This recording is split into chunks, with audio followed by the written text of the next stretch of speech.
Od témy utečencov by už mal človek chuť najradšej utiecť. Nie, že by nebola aktuálna, protiví sa skôr spôsob, akým je celý tento komplexný fenomén všeobecne prezentovaný. Franklin Delano Roosevelt sa už pomaly pred storočím vyjadril. V politike sa nič nenecháva na náhodu. Ak sa niečo deje, môžete sa staviť o čokoľvek na svete, že sa to deje presne tak, ako sa to diať má. Keď si v posledných týždňoch človek pozrie spravodajstvo ktorejkoľvek televízie, listuje mienkotvornú dennú tlač i magazíny, zo všetkých nápadne unisono rezonuje tá istá utečenecká pesnička. Rovnaký scenár, povinné prvky. Ako filmové týždenníky z 50. rokov, dokonca nechýbajú ani transparety vítajúce osloboditeľov, akorát už nie sú nimi sovietskí vojaci. Aj táto propagandistická zhoda je súčasťou nielen Rooseveltovej skúsenosti, že sa nič nenecháva na náhodu. Do tejto diskusie sa teda žiada povedať aspoň pár jednoduchých téz.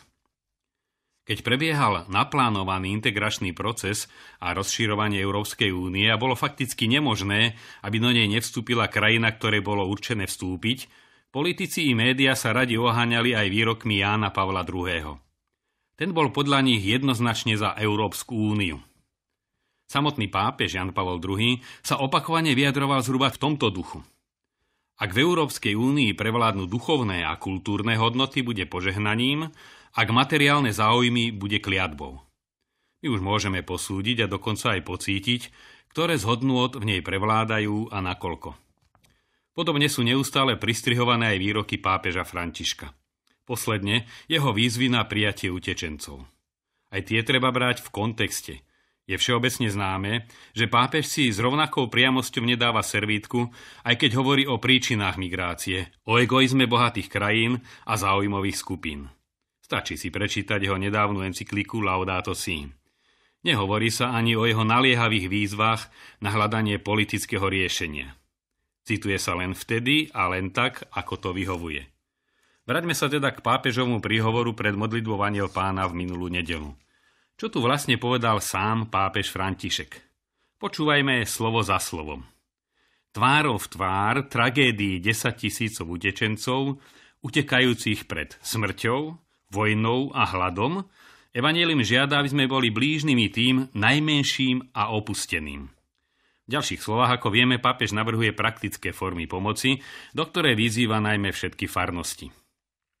Pápež teda hovorí o tých, ktorí utekajú pred smrťou, vojnou a hladom. Masové rekrutovanie hľadačov bezstarostného života, ktorým ich má plným priehrštím zahrňať blahobytná spoločnosť, tu nie je ani slova. A hovorí tvárou v tvár najmenším a opusteným. Znamená to, že situáciu treba posudzovať na tvári miesta a že v spleti ich záujmov treba rozoznať medzi utečencami najmenších a opustených. Konkrétnu pomoc možno a treba poskytnúť len skutočnej konkrétnej núdznej osobe, a to podľa povahy jej núdze. Katolícka morálka pozná termín poradie služby k blížnemu. Bezprostredná veľká hmotná núdza tu má prvé miesto a zaväzuje konať okamžite a účinne. Keď je však potrieb veľa a možností sú obmedzené, nemožno pomôcť rovnako všetkým a vo všetkom. V tom prípade sú na prvom mieste najbližší rodinní príslušníci, potom príbuzní vo viere. Veľká duchovná núdza má prednosť pred menšou hmotnou a podobne. Katechizmus katolíckej cirkvi okrem iného hovorí, článok 2241, bohatšie krajiny sú povinné, nakoľko je to možné, prijať cudzincov, hľadajúcich bezpečnosť a prostriedky na živobytie, ktoré nemôžu nájsť vo svojej pôvodnej vlasti.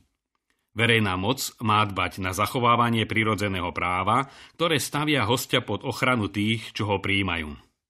Ale aby bola odpoveď vyvážená, treba si vypočuť aj druhú časť toho istého článku katechizmu. Politické autority môžu vzhľadom na spoločné dobro, za ktoré sú zodpovedné, podriadiť uplatňovanie prisťahovaleckého práva rôznym právnym podmienkám, najmä čo sa týka povinností prisťahovalcov voči krajine, ktorá ich prijala. Prisťahovalec je povinný s vďakou rešpektovať hmotné a duchovné dedičstvo krajiny, ktorá ho prijala, poslúchať jej zákony a prispievať na jej náklady. Toľko katechizmus katolíckej cirkvi. Spomíname to preto, že veriaci sa neraz ocitajú v situácii, keď nevedia, komu skôr pomáhať. Ale spomíname to aj preto, že hrozí isté morálne vydieranie veriacich, aby napomáhali veľké mocensko-politické záujmy tých, ktorí na konfliktoch bohatnú a dôsledky hádžu v konečnom dôsledku na plecia druhých, zasievajúc nové konflikty, ktoré sú pre isté skupiny vždy najistejším zdrojom zisku. Zdá sa opodstatnený aj iný názor, vychádzajúci zo slovenskej situácie. Spoločnosť tu len ťažko dokáže zabezpečiť aspoň základné podmienky dôstojného života 100 000 vlastných občanov, ktorí v celoživotnej poctivej a tvrdej práci odvádzali nemalé percento svojich príjmov na zaistenie svojej staroby a ničili si zdravie a životné sily v službe spoločného dobra, ktoré potom iní rozkrádali a súkromne sa obohacovali. Táto spoločnosť sa musí prednostne postarať o týchto svojich občanov pred hľadačmi lacného blahobytu. Kresťanská morálka samozrejme nemôže odmietať konkrétneho núdzneho človeka len preto, že sa stal obeťou egoistickej hry iných.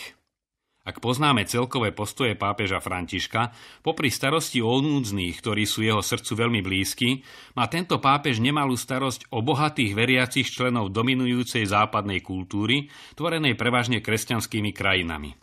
Tí sa zatvárajú do ničivého egoizmu a konzumizmu, ktorý je pápežovi z chudobného juhu zjavne odporný. Keď ich vyzýva prijať do svojho stredu núdznych, robí to aj kvôli ním samým. Chce tým dosiahnuť, aby konečne prestali myslieť len na seba, duchovne sú totiž neraz ešte ohrozenejší a núdznejší, než utečenci, čo potrebujú ich pomoc. Každá minca má dve tváre. I na súčasné dianie sa treba pozerať aj inak, než na úradnú verziu mainstreamovej propagandy médií, ktoré patria takmer výlučne bohatým záujmovým skupinám. Na druhej strane si treba uvedomiť, že aj najmä internetom šírené iné pohľady na tému utečencov sú veľmi často z pozadia platené a tvorené zas inými mocenskými záujmovými skupinami a treba ich tiež brať s potrebným nadhľadom a odstupom. Ak naplňajú zlobou a nenávisťou, pochádzajú určite od zlého. Najpotrebnejší je však duchovný nadhľad, ktorým sa má veriaci pozerať na každú situáciu. Hľadať, akú nám v nej posiela Boh novú výzvu. Ak sú tu rizika a ohrozenia, pýtať sa, či nie sú priamym dôsledkom málo evanjeliového a veľmi egoistického života veriacich pôvodne kresťanskej Európy. Na záver teda môžeme parafrázovať známy Rooseveltov výrok a povedať, že pre kresťana nič nie je náhodou. Ak sa niečo deje, môžeme sa staviť o čokoľvek na svete, že Boh tu má svoj prozreteľný plán.